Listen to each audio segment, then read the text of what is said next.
اللہ کے محبوب صلی اللہ علیہ وسلم نے امت کو جو دین کی دعوت دی اور جو دین سمجھایا، تو محبوب تو دنیا سے رخصت ہوئے، پردہ فرما گئے، لیکن محبوب کی لایا ہوا دین اور اس کی محنت قیامت تک چلتی رہے گی، قیامت تک چلتی رہے گی۔ اور جس دور کے اندر جیسے جیسے فتنے ہوں گے، اللہ تعالیٰ اس زمانے میں ویسے ہی پہلوان کھڑے کریں گے۔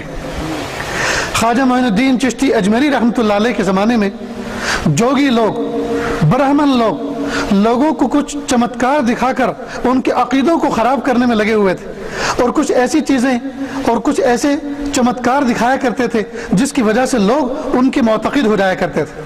حضرت خواجہ معین الدین چشتی اجمیری رحمۃ اللہ علیہ کو پتہ چلا کہ پڑوس کی کسی بستی کے اندر کوئی بہت بڑا برہمن آیا ہوا ہے، بہت بڑا کوئی جوگی آیا ہوا ہے جو لوگوں کو کچھ چمتکار دکھا رہا ہے، جی کچھ چمتکار دکھا رہا ہے اور لوگوں کو اپنا گرویدہ کر رہا ہے۔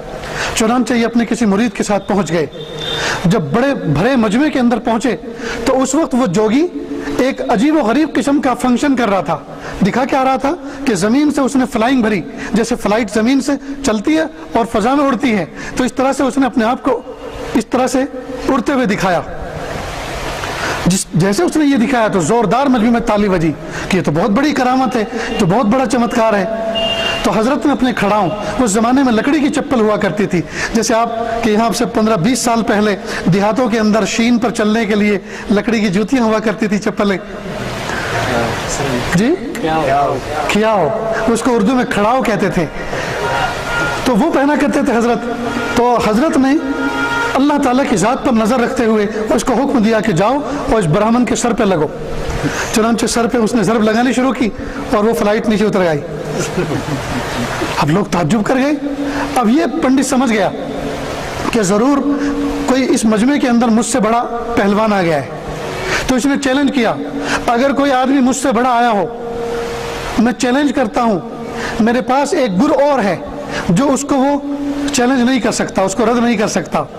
تو حضرت نے یہ سب چیزیں سیکھی نہیں تھی، لیکن ان کو یقین تھا اس بات کا کہ میں حق پر ہوں، میں سچ پر ہوں، اور اللہ کی مدد میرے ساتھ ہے، اور یہ باطل پر ہے، یہ کفر پر ہے، اللہ کی مدد اس کے ساتھ کبھی نہیں ہو سکتی۔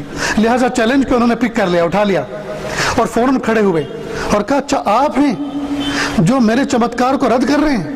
میں آپ کو ایسا چمتکار دکھاتا ہوں کہ آپ اس کو دکھا نہیں سکتے، آپ اس کو رد نہیں کر سکتے۔ کہا کیا ہے؟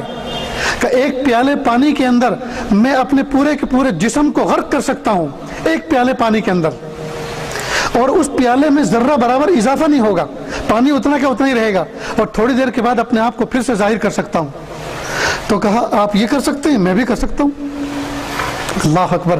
دوستو، سنا دینا آسان ہے اور سن لینا آسان ہے، لیکن ایک باطل کا رد کرنا ہے، ایک حق کے جو ہے میسنجر کو، میسج پہنچانے والے ایک اللہ کے ولی کو حق کو پہنچانا ہے، اور حق کو بلند و بالا کرنا ہے، اور باطل کو مٹانا ہے۔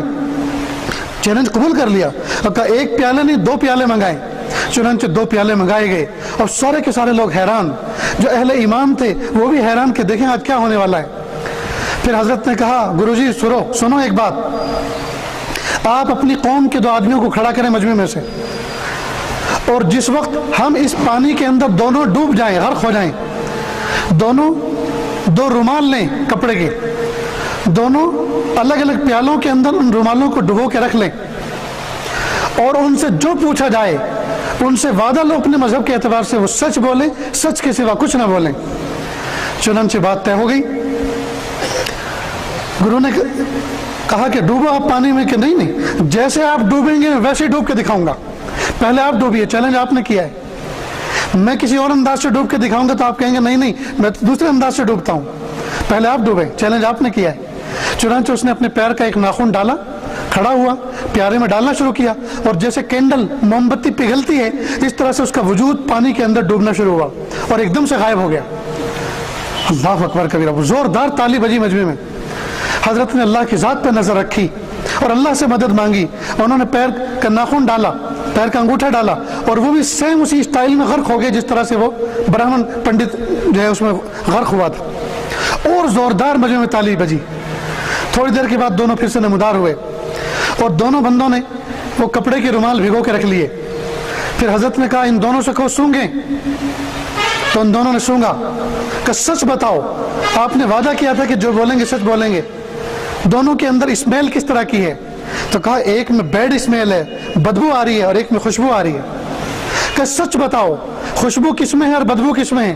کہ جس میں یہ برہمن، یہ پنڈت ڈوبے تھے اس پانی میں بدبو ہے، اور جس میں آپ ڈوبے تھے اس میں خوشبو ہے۔ اب وہ بھی حیران ہوا، تو حضرت سمجھ گئے، فوراً برہمن کو کہا گرو جی آپ پریشان نہ ہو، نہ یہ آپ کے پانی کی بدبو ہے نہ یہ میرے پانی کی خوشبو ہے، حقیقت میں یہ باطل کی بدبو ہے اور یہ حق کی خوشبو ہے۔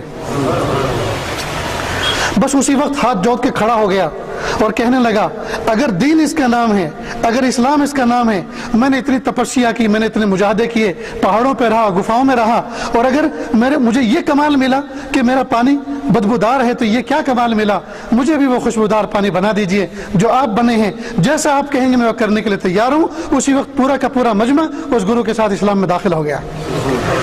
تو جس زمانے کے اندر جیسے جیسے فتنے نمودار ہوئے، اللہ رب العزت نے ان فتنوں کا مقابلہ کرنے کے لیے اللہ تعالیٰ نے ویسے اسلام کے اور دین کے پہلوانوں کو کھڑا کیا۔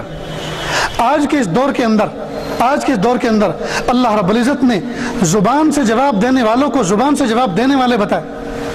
جو زبان سے بکواس کر رہا ہوں، اللہ پاک نے ان کا جواب زبان سے دینے والوں کو تیار کیا، اور جو لوگ قلم سے بکواس کر رہے ہوں، اللہ پاک نے قلم کاروں کو تیار کیا، جو لٹریچر لکھتے ہیں وہ بھی دین کی خدمت کر رہے ہیں، جو واعظ و نصیحت کر رہے ہیں، تقریریں کر رہے ہیں جی وہ بھی دین کی خدمت کر رہے ہیں، جو باطل کا جواب میڈیا پہ آ کے دے رہے ہیں اور حق کو سمجھا رہے ہیں وہ بھی دوستو دین کی خدمت کر رہے ہیں۔